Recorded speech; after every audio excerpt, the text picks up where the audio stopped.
palavra de fato está de volta e agora nós vamos meditar na palavra de Deus. O texto bíblico que nós vamos ler e que dará fundamento, que dará base para o tema que trouxemos para trabalhar com você hoje, se encontra no Evangelho de Mateus, capítulo 5. Leremos do primeiro verso ao verso 12. E como nós dissemos no primeiro bloco, hoje nós vamos continuar a série de mensagens que iniciamos e que é baseada no primeiro sermão de Jesus, que é o sermão chamado As Bem-aventuranças. Jesus começa o seu processo de ensino do Evangelho do Reino, trazendo-nos essas palavras tão preciosas e que precisam ser, com certeza, percebidas, lidas e aplicadas à nossa vida, tá bem? Diz assim a palavra do Senhor. Vendo as multidões, Jesus subiu ao monte e se assentou. Seus discípulos aproximaram-se dele e ele começou a ensiná-los, dizendo: Bem-aventurados os pobres em espírito, porque deles é o reino dos céus. Bem-aventurados os que choram, pois serão consolados. Bem-aventurados os humildes, porque eles receberão a terra por herança. Bem-aventurados os que têm fome e sede de justiça, pois serão satisfeitos. Bem-aventurados os misericordiosos, pois obterão misericórdia. Bem-aventurados os puros de coração, pois verão a Deus. Bem-aventurados os pacificadores, pois serão chamados filhos de Deus. Bem-aventurados os perseguidos por causa da justiça, pois deles é o reino dos céus. Bem-aventurados serão vocês quando por minha causa os insultarem, perseguirem e levantarem todo tipo de calúnia contra vocês. Alegrem-se e regozijem-se, porque grande é a recompensa de vocês nos céus, pois da mesma forma perseguiram os profetas que viveram antes de vocês. Palavra que se repete frequentemente nesta mensagem de Jesus, nessa palavra de Jesus, é a expressão bem-aventurados. O Novo Testamento foi escrito na língua grega. A expressão que Mateus, o evangelista, usa para traduzir a mensagem de Jesus é a palavra grega makarios. Essa palavra significa, dentro do contexto grego, felicidade. Então, essa palavra se refere a uma felicidade plena, a um estado de satisfação completa. É uma felicidade que não tem nenhuma falta, nenhuma ausência. Então, é um estado de pleno contentamento. Então, é curioso imaginarmos que Jesus começa os seus discursos. Jesus começa já no seu primeiro sermão falando sobre felicidade. Essa é a temática do primeiro sermão de Jesus. No entanto, o que nos chama a atenção é que a perspectiva de felicidade de Jesus é paradoxalmente contrário à perspectiva de felicidade que este mundo nos apresenta. Talvez a bem-aventurança apresentada por Jesus, que mais destoa do conceito de felicidade deste mundo, é a bem-aventurança que nós vamos trabalhar hoje, que está descrita no versículo 4, quando então Jesus disse: Bem-aventurados os que choram, bem-aventurados, felizes são os que choram, porque eles serão consolados. É curioso a gente imaginar que Jesus associa o choro à felicidade, à bem-aventurança, porque na nossa cabeça o choro está sempre associado a um estado de tristeza, a um estado de abatimento. Dificilmente a gente vai associar o choro com felicidade. Felicidade, na nossa mente, está sempre associada a risos, ao sorriso, à gargalhada. Então, quando Jesus associa o choro com felicidade, ele está nos propondo um tipo de bem-aventurança, um tipo de felicidade que é totalmente contrária à felicidade que o mundo nos oferece. No entanto, precisamos entender que tipo de choro é esse que é capaz de trazer-nos a bem-aventurança. Quem são esses bem-aventurados que choram? Porque esse choro é capaz de produzir no coração dos discípulos de Jesus a felicidade completa, a felicidade plena. Porque nós precisamos considerar que não é todo tipo de choro que traz bem-aventurança. Não são todas as pessoas que choram que são bem-aventurados. Então precisamos entender que tipo de choro é esse que Jesus está se referindo. Então, primeiro a gente pode trabalhar que tipo de choro não é esse. Por exemplo, nós precisamos entender que o choro da insatisfação com o que você conquista não é o choro dos bem-aventurados.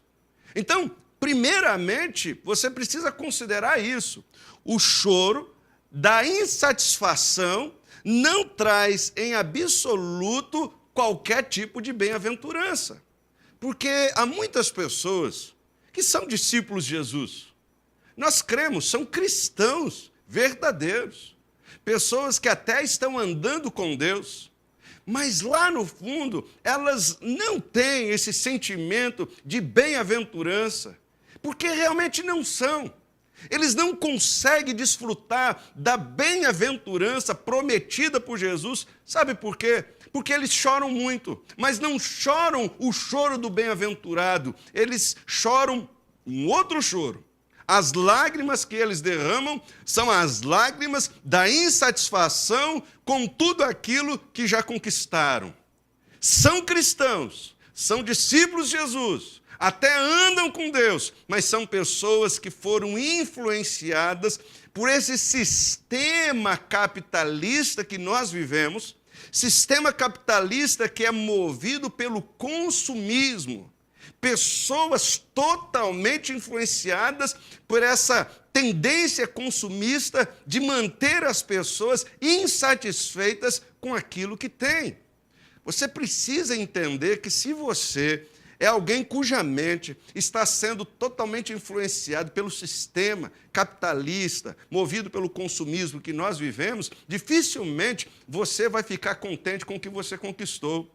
Porque o nosso sistema é feito para que eu e você estejamos sempre descontentes com aquilo que conquistamos, para que a gente novamente tenha o movimento em busca de conquistar novas coisas. É assim que a coisa funciona. É contada a história de que, depois da Segunda Guerra Mundial, os Estados Unidos, querendo aquecer a sua economia, foi buscar, então, vozes, orientações, estudar o que poderiam fazer para que a economia fosse aquecida. Conta a história de que, então, um especialista em venda, um consultor de vendas, chamado Victor Lebow, deu às autoridades americanas o seguinte conselho.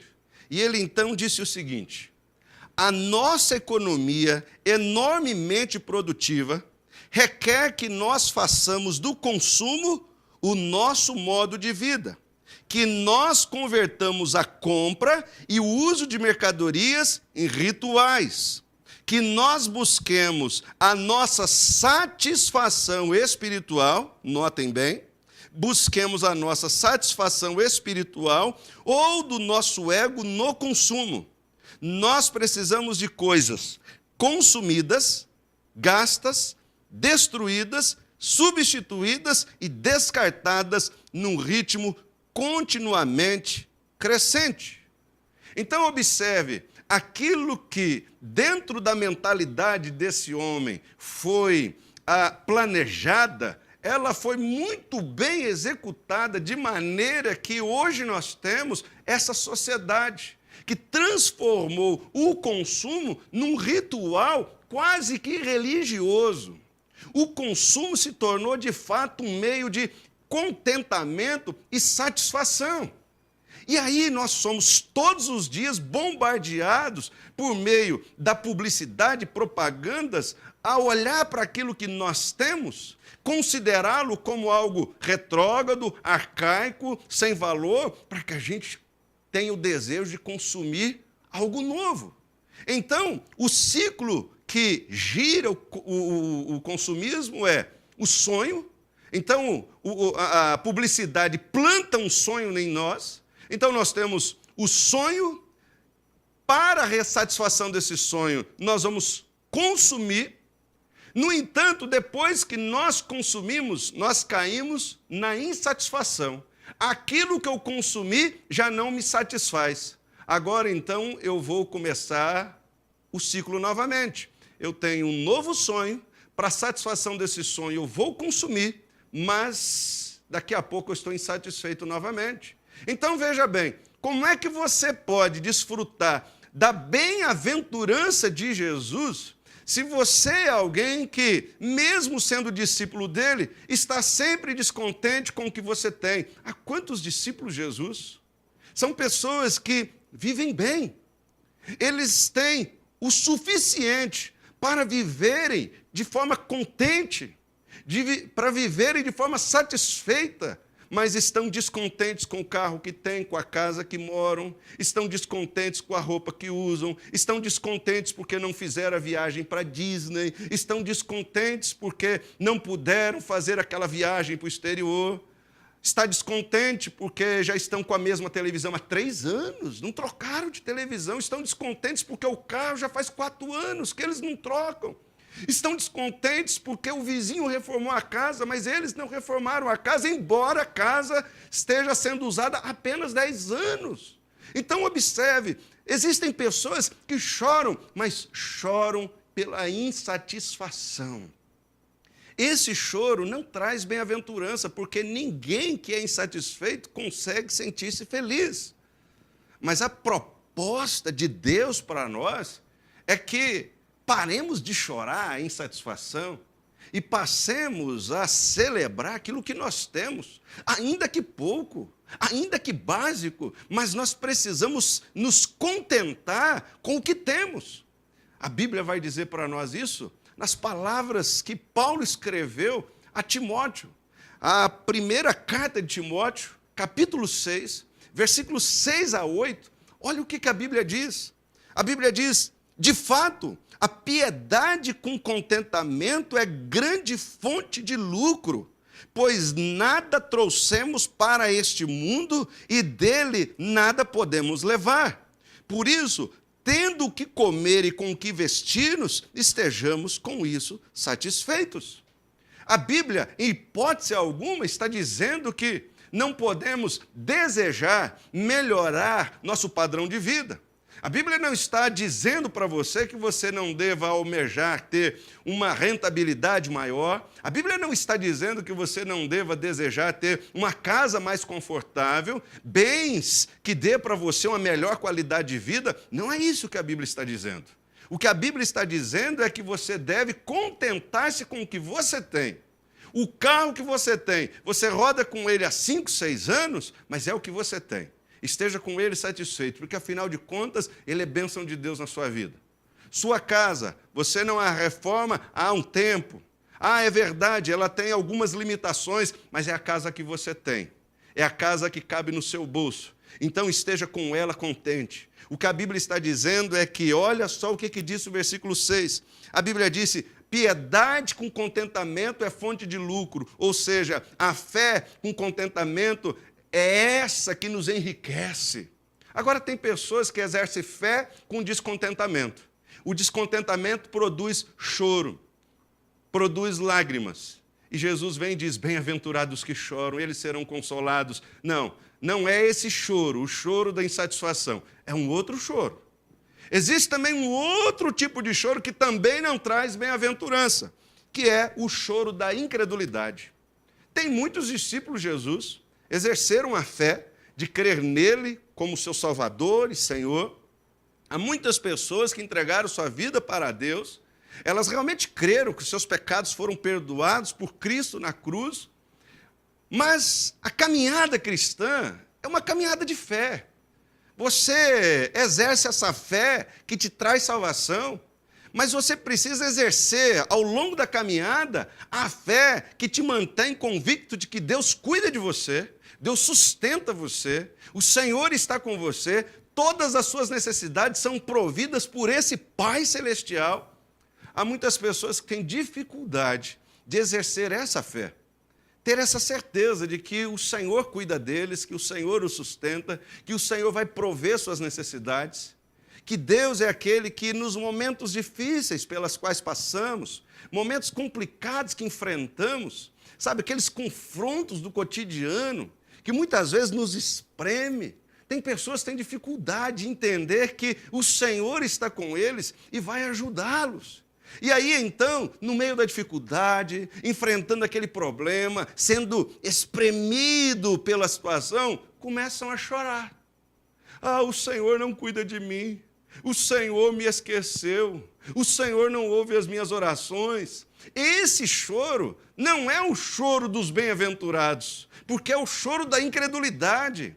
É o choro que é resultado da incerteza, da falta de convicção, daquilo que a Bíblia nos ensina, que o Senhor é o nosso socorro bem presente na angústia. É a falta de convicção de que o Senhor Jesus estará conosco todos os dias da nossa vida. E se o Senhor está conosco, por que nós vamos chorar? Nós cremos que Ele cuida de nós. Mas há quantas pessoas derramando lágrimas, lágrimas de desespero, porque eles não sabem que Deus está cuidando deles. O povo de Israel é um bom exemplo de pessoas que choram o choro da incredulidade. E porque duvidam de Deus, porque não creem em Deus, derramam o choro da incredulidade, são naturalmente infelizes. Não podem desfrutar da bem-aventurança prometida por Jesus.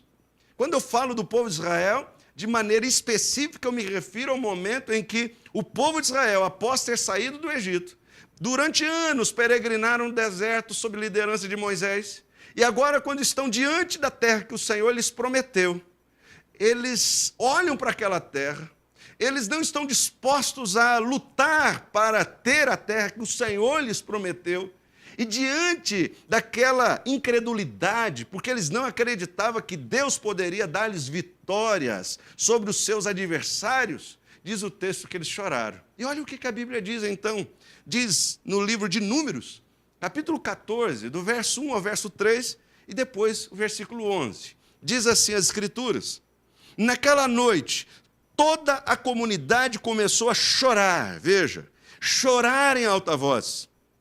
Todos os israelitas queixaram-se contra Moisés e contra Arão. Ou seja, esse choro é um choro da incredulidade, mas é também o choro da murmuração. Eles começaram a queixar-se contra Moisés, contra Arão, e toda a comunidade lhes disse: quem dera tivéssemos morrido no Egito ou neste deserto. Porque o Senhor está nos trazendo para essa terra só para nos deixar cair a espada? Nossas mulheres, nossos filhos serão tomados como despojo de guerra. Não seria melhor voltar para o Egito? Observem, esse povo está chorando, chorando porque estão murmurando, estão chorando porque eles não creem que Deus tinha um propósito na vida deles ao levá-los ali, estão chorando porque não acreditam que o Senhor preparou aquele lugar, e é um lugar onde eles serão prósperos. Então é o choro da incredulidade.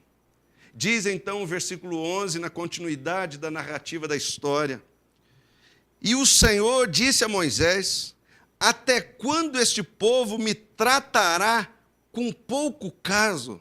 Até quando se recusará a crer em mim, apesar de todos os sinais que realizei entre eles? Portanto, se você tem chorado, é importante você, então, entender a natureza desse choro. Qual é o motivo desse choro? Porque se você tem chorado por insatisfação com o que você tem, esse choro não traz bem-aventurança para a sua vida. Pelo contrário, vai lhe trazer amargura, vai lhe trazer desgosto, vai lhe trazer tristeza.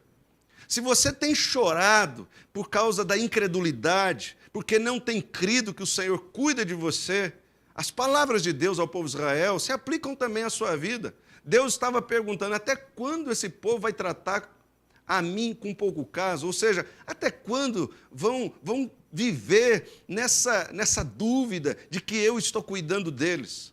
Não estamos dizendo, em hipótese alguma, que os problemas não possam nos trazer as tristezas. Isso é natural, nós somos seres humanos. É verdade que se o seu filho está enfermo, você fica triste. É verdade que se você está desempregado, isso vai lhe trazer certa aflição.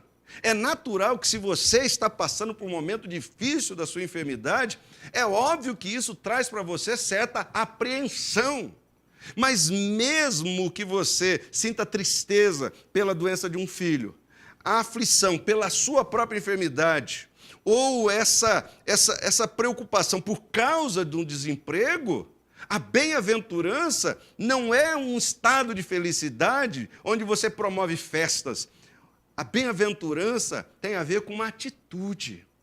A bem-aventurança é um estado de espírito. A bem-aventurança tem a ver com essa sensação de que mesmo você passando por situações tão adversas, ainda assim não lhe falta nada, porque o Senhor é tudo em você. Então, pare de chorar de insatisfação e pare de chorar pela incredulidade. Agora, existe um choro que Jesus disse que esse sim é o choro dos bem-aventurados. O choro daqueles que desfrutam a plena felicidade que ele oferece. Então, que tipo de choro é esse? Qual é o choro dos bem-aventurados? Primeiro, o choro dos bem-aventurados é o choro do arrependimento pelo pecado. Quando Jesus diz, bem-aventurados que choram, porque eles serão consolados. Esse choro é o choro que é resultado da consciência do pecador dos seus pecados. A primeira bem-aventurança, lembremos, Jesus tinha dito no versículo 3, bem-aventurados os pobres em espírito. O choro, ou seja, a segunda bem-aventurança, é a consequência da primeira. Porque ser pobre de espírito é exatamente isso, perceber a minha miséria espiritual. É perceber que em relação aos meus pecados eu não tenho recurso nenhum, eu não tenho condição nenhuma de resolvê-lo. Então, espiritualmente eu sou um miserável. Eu sou um pecador, e quando eu me dou conta desse meu estado de miséria e sem qualquer condição de resolver o problema do meu pecado, isso naturalmente me traz as lágrimas. Isso naturalmente produz o choro. É o que disse um estudioso da Bíblia ao comentar esse texto. O nome dele é Fritz Heinecker, e ele então disse o seguinte, preste atenção, ele disse, os que se lamentam, ou seja, os que choram são aqueles que descobriram toda a miséria do eu corrompido pelo pecado. Sua tristeza é resultado daquele susto abissal diante da natureza pecadora, cabalmente decaída e condenável do ser humano, diante do abismo cheio de veneno do pecado. Nessa situação totalmente desesperadora da pessoa, unicamente o Senhor pode proporcionar o consolo. É aqui que se aplica essa promessa de Jesus. Bem-aventurados que choram, porque serão consolados, porque todas as vezes que um pecador, consciente da sua miséria, chora aos pés do Senhor, sobre ele Deus derrama graça, perdão e misericórdia abundante. E ele é consolado desse choro de arrependimento. A Bíblia fala sobre essa tristeza segundo Deus. Esse choro que traz a bem-aventurança, que traz o consolo de Deus. Paulo falou sobre a tristeza segundo Deus, quando escreveu a sua segunda carta à igreja de Corinto. No capítulo 7, do versículo 8 a 10, a Bíblia então vai dizer o seguinte sobre essa tristeza segundo Deus. A Bíblia diz, mesmo que a minha carta lhes tenha causado tristeza, não me arrependo. Vem o versículo 9, ele diz, agora, porém, me alegro, não porque vocês foram entristecidos, mas porque a tristeza os levou ao arrependimento, pois vocês se entristeceram como Deus desejava, e de forma alguma foram prejudicados por nossa causa. A tristeza, segundo Deus, produz o arrependimento que leva à salvação, e não remorso, mas a tristeza, segundo o mundo, produz morte.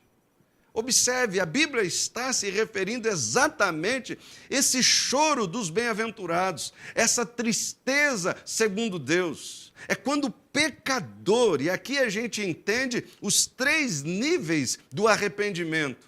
O primeiro nível do arrependimento acontece no intelecto. É quando o pecador se dá conta de que ele é pecador. É quando agora, racionalmente, ele consegue perceber que ele, diante de Deus, é miserável, é um pobre. Ele reconhece que a sua natureza é uma natureza corrompida. Então, o primeiro nível do arrependimento é o intelectual. O segundo nível do arrependimento acontece nas nossas emoções. O segundo nível é emocional. Porque todo ser humano, ao perceber-se como pecador, e ele então contempla Deus na sua glória, na sua pureza, na sua santidade, não lhe resta outra alternativa a não ser chorar. Ele agora se entristece. Essa é a tristeza segundo Deus, porque essa tristeza está levando a completar o arrependimento, chegando no terceiro nível, que é a disposição para a mudança. É a atitude de mudança. O ser humano se reconhece pecador, nível intelectual. O ser humano chora os seus pecados, o nível emocional. E o ser humano muda de atitude, porque aquele que chora os seus pecados, experimenta a graça de Deus, ele não quer ser mais o mesmo. Agora ele quer mudar os seus caminhos. Agora ele quer não mais fazer as coisas que anteriormente fazia. Agora ele quer ter novos sentimentos, uma nova mentalidade, ele quer ter uma nova postura, ele quer ter uma nova atitude segundo Deus. Por isso que esse choro, o choro do pecador, ele leva a pessoa à bem-aventurança. Porque felizes são aqueles que desfrutaram da graça e do perdão de Deus. Felizes são aqueles que, chorando diante do Senhor, perceberam quão amoroso é Deus, como Deus é gracioso com todo pecador que se achega a Ele, acolhendo de forma tão amorosa, generosa e graciosa. O choro dos bem-aventurados também é um choro de compaixão por cada pecador que se encontra perdido.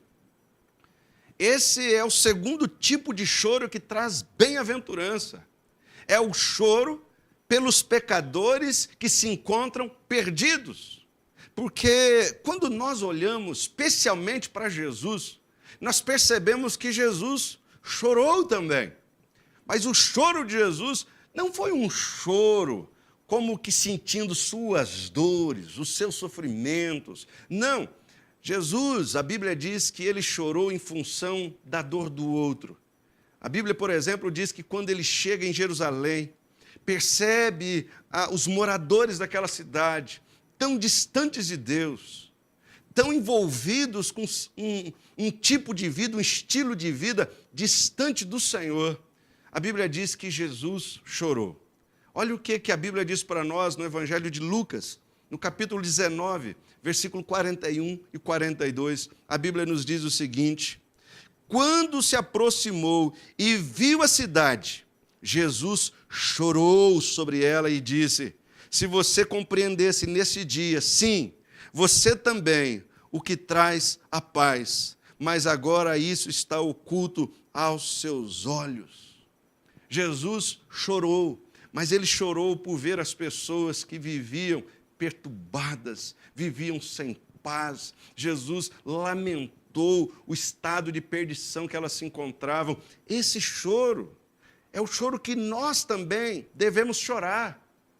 A Bíblia diz que nós devemos ser iguais a Jesus, nós temos que tê-lo como referência. Esse é o choro que traz a bem-aventurança, é olhar para aqueles pecadores que ainda não choraram diante de Deus seus pecados e lamentar por eles, nos compadecer deles. Jesus vai, mais uma vez nos evangelhos, se referir à importância desse choro, o choro por aqueles que, por causa do seu pecado, ainda estão cegos e não se perceberam como pecadores e, consequentemente, não choraram. Diz Lucas 23, versículo 28, o seguinte: Jesus estava caminhando para o Gólgota, o local da sua crucificação, e no caminho ele observa mulheres chorando pelo fato dele estar ali ensanguentado, por causa dos açoites que ele havia sofrido.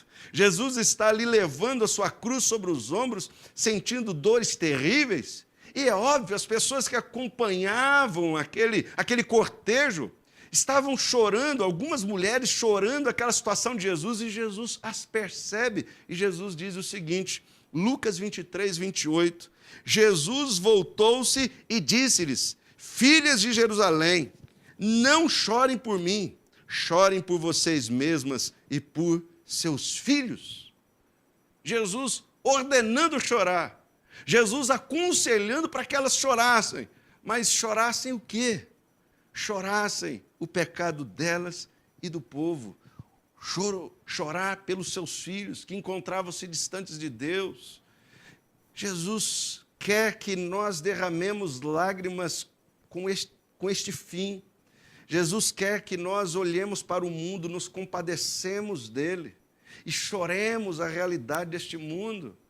O salmista, em um dos seus salmos, se refere a esse tipo de choro. Salmo de número 119, versículo 136, o salmista disse assim: rios de lágrimas correm dos meus olhos, porque a tua lei não é obedecida. Ora, o salmista está dizendo: olha, rios de lágrimas correm dos meus olhos, quando eu olho para as pessoas e percebo o quanto a tua palavra tem sido esquecida e, consequentemente, não tem sido obedecida. A gente olha ao nosso redor todos os dias, nós percebemos quantas pessoas têm desdenhado da palavra de Deus, quantas pessoas distantes da palavra do Senhor e, consequentemente, desenvolvem um estilo de vida totalmente incompatível com um padrão, um estilo de vida que Deus quer para nós. E aí o salmista diz que usa assim uma linguagem hipérbole, ele diz: rios de águas descem dos meus olhos. Ora, que bom se nós também chorássemos dessa forma, observando as pessoas que longe da palavra estão e por causa disso estão sofrendo, suas vidas estão vazias, seus caminhos estão sem direção. E sabe por que esse choro nos traz bem-aventurança? Sabe por que esse choro nos traz a felicidade? Porque quando nós choramos pelas pessoas, isso significa que nós a amamos. Chorar pelas pessoas é um sinal de que o amor está fluindo em nós. Então, quando nós deixamos de nos entristecer pelo pecado que arruína a vida das pessoas, nós estamos naturalmente deixando de amar, estamos deixando de exercer amor. E quando a nossa alma, ela se torna então árida de amor, quando a nossa alma se torna fria em relação à dor do outro, ora, isso significa que dentro de nós não pode haver bem-aventurança. Como vai haver felicidade numa alma em que está incapaz de amar as pessoas a ponto de chorar por elas? Quando deixamos de nos entristecer pelos pecados deste mundo, também acontece outra situação. Nós deixamos de nos mover para cumprir a nossa missão nesse mundo. Porque quando eu olho para o outro, percebo a dor dele em função do seu pecado, ora, eu também vou me compadecer a ponto de me mover na direção dele. Todas as vezes que nós nos movemos em direção ao outro, isso também é amor. E isso nos traz bem-aventurança, isso nos traz felicidade. Agora, quando eu adoto um tipo de vida em que eu me recolho na minha própria necessidade, eu não me movo em direção do outro, porque não me importo com ele, onde está a felicidade nisso? Onde está a bem-aventurança nessa alma? É impossível. Quando nós deixamos de nos entristecer pelos pecados deste mundo, é porque também nós deixamos de acreditar que existe uma eternidade para além deste mundo terreno.